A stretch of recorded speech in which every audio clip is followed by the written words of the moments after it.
সিনেমাটি অবশ্যই দেখবেন, না হলে মিস করবেন, বলছেন জয়া। আজ ভারতে মুক্তি পেয়েছে অভিনন্দন বন্দ্যোপাধ্যায় পরিচালিত সিনেমা মানিক বাবুর মেঘ। এটি পরিচালক হিসেবে তার প্রথম সিনেমা। ছবিটি প্রযোজনা করেছেন বোধায়ন মুখার্জি ও মোনালিসা মুখার্জি। এতে সঙ্গীত পরিচালনায় আছেন শুভজিৎ মুখার্জি আর অভিনয় করেছেন দুই বাংলার জনপ্রিয় অভিনেত্রী জয়া আহসান।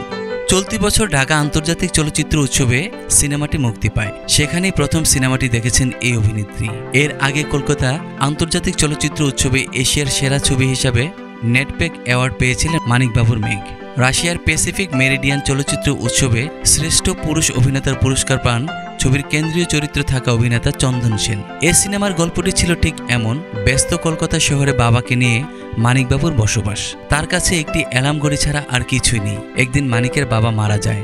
মানিকের ভাড়া বাড়ি খালি করার জন্য 1 মাসের নোটিশ দেন বাড়িওয়ালা। এতে তিনি দিশেহারা হয়ে পড়েন। তার চারপাশের জগৎ ভেঙে পড়তে শুরু করে। এমন সময় একজনের দেখা পান মানিকবাবু, যে তার জীবনকে বদলে দিতে চান। এমন জীবন কাহিনী আর প্রেম নিয়ে মানিকবাবুর মেঘ। দুই বাংলার জনপ্রিয় অভিনেত্রী জয়া আহসান এ সিনেমার নায়িকা। তিনি ঢাকা আন্তর্জাতিক চলচ্চিত্র উৎসবে ছবিটি দেখেছেন। মানিকবাবুর মেঘ সিনেমাটি দেখার পর তিনি খুবই উচ্ছ্বসিত। সিনেমাটি তার খুব ভালো লেগেছে। সেই আত্মবিশ্বাসের কারণেই এই অভিনেত্রী তার শুভাকাঙ্ক্ষীদের দেখার অনুরোধ করেছেন।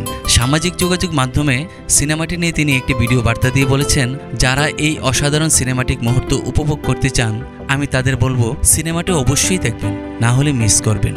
তিনি আরও বলেন, আমি সিনেমাটি দেখেছি, সেই জায়গা থেকে এতটা কনফিডেন্টলি বলতে পারছি। অসাধারণ অভূতপূর্ণ একটি অভিজ্ঞতা হয়েছে এই সিনেমা দেখে। আপনাদের এটি ভালো লাগবেই। যারা ভালো কন্টেন্ট দেখতে চান তারা অবশ্যই এই সিনেমা দেখুন। অনুরোধ রইল হলে গিয়ে সবান্ধব ছবিটি দেখার।